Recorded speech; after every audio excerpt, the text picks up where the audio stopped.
Dewi, absen 35. Di sini saya sebagai moderator yang akan menyampaikan materi dan siapa saja akan menjelaskan materi tersebut. Materi pertama yaitu materi tentang pengertian 3 bagian bahasa dan tulisan, ciri utama candi yang akan dijelaskan oleh Denny. Yang kedua, materi tentang aksara dan bahasa, sistem kepercayaan kesastraan yang dijelaskan oleh Bayu. Dan yang ketiga, tentang sistem pemerintahan kesenian dan sistem bangunan tata kota yang dijelaskan oleh Cahya. Dan yang terakhir adalah tentang bidang seni rupa, sistem kalender, dan yang dijelaskan oleh Dwipa. Simaklah video tersebut. Om Swastiastu, perkenalkan nama saya Ketut Bayu Prastawi Guna, absen 26. Baik, di sini saya akan melanjutkan presentasi dari teman saya. Pertama, aksara dan bahasa. Sebelum pengaruh Hindu masuk ke Indonesia, bangsa Indonesia belum mengenal aksara atau tulisan. Orang-orang India yang masuk ke Indonesia membawa budaya tulis dengan huruf pahlawan dan Sanskerta. Bahasa Sanskerta kemudian banyak memengaruhi bahasa Kawi, bahasa Jawa kuno, dan bahasa Melayu kuno yang muncul kemudian. Bahasa Kawi banyak menyerap kosakata dari bahasa Sanskerta, namun tidak meniru tata bahasanya, karena tata bahasa Sanskerta sangat rumit. Istilah sendiri bermakna penyair, dan karya sastra yang dihasilkan oleh sang Kawi disebut kekawin. Menurut Prof. Dr. P.J. Zoetmulder, bahasa Jawa kuno merupakan bahasa umum yang digunakan selama periode Hindu Jawa sampai runtuhnya Majapahit. Kedua, sistem kepercayaan. Sejak zaman prasejarah, bangsa Indonesia telah memiliki kepercayaan berupa pemuja terhadap roh nenek moyang yang disebut animisme, dan juga kepercayaan terhadap adanya kekuatan pada benda-benda tertentu yang disebut dinamisme. Singkatnya, upacara keagamaan atau pemujaan terhadap dewa yang ada di candi pada hakikatnya juga merupakan pemujaan terhadap roh-roh nenek moyang, dan disitulah terletak akulturasi antara sistem kepercayaan masa praksa dan kebudayaan Hindu-Buddha. Ketiga, kesusastraan. Kemampuan membaca dan menulis. Bangsa kita mampu menulis karya sastra. Naskah-naskah kuno ini ditulis daun lontar. Pembuatan kitab pertama kali dirintis pada masa dinasti Isyana,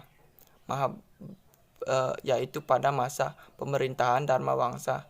Teguh Lamemolopori mengubah epik Mahabharata ke dalam bahasa Kawi Jawa kuno. Beberapa karya sastra tersebut sebagai berikut. A. Pada masa Mataram kuno ditulis Ramayana oleh Empu Walmiki, terdiri atas 7 kanda atau 7 bagian.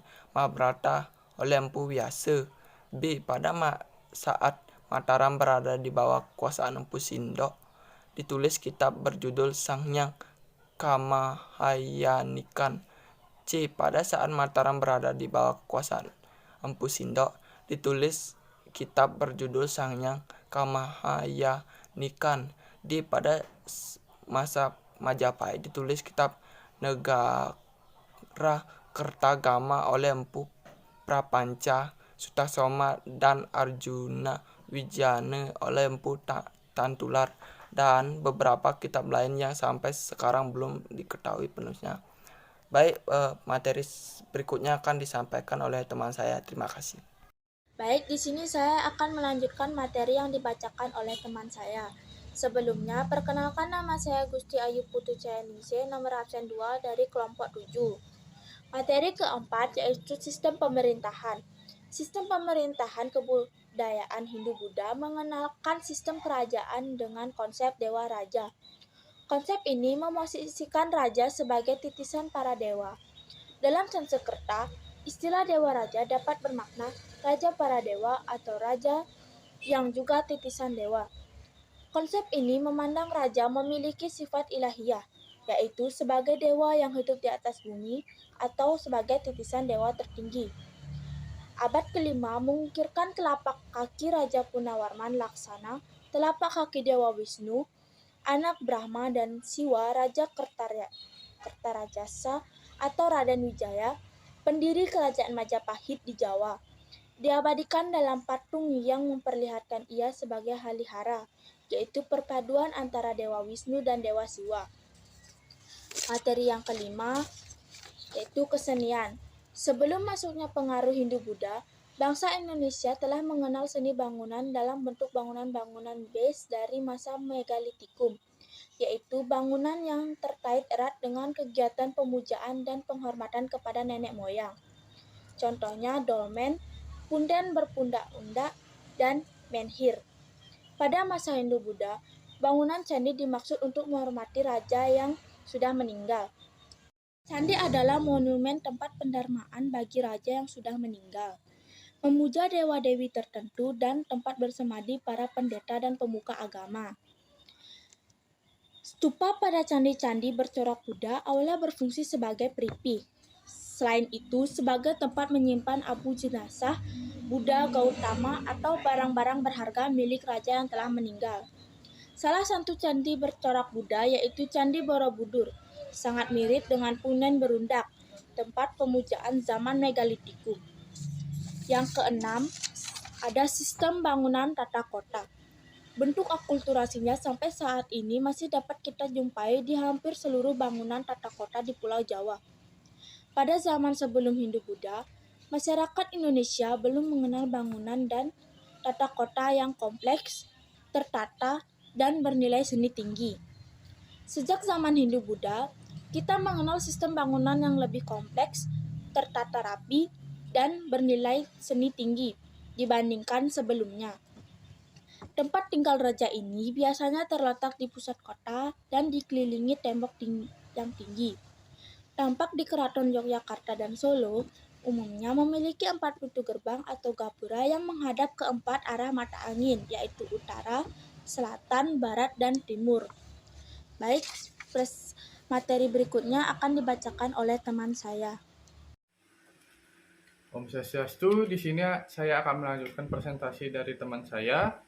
Sebelumnya, perkenalkan nama saya Ika Dwi Payana Sumiartana, nomor absen 22 dari kelas 10 kuliner 2. Saya akan melanjutkan presentasi teman saya. Yang ketujuh, bidang seni rupa.